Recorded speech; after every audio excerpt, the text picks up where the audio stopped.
how can consumers hold companies that use pesticides accountable?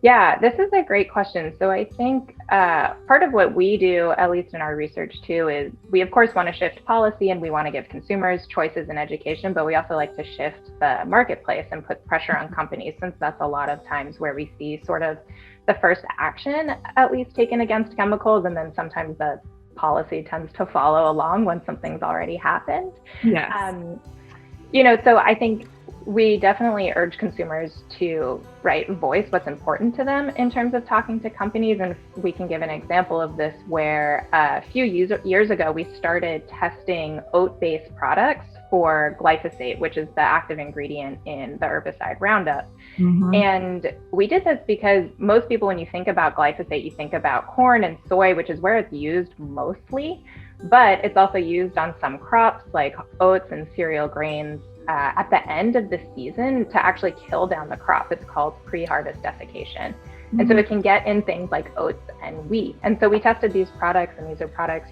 that people and children are primarily eating, like cereals and snack bars. And so what came with that was then, consumers could sign a petition that we delivered to major companies. And we've seen companies then say, okay, we're going to phase out the use of glyphosate in this way.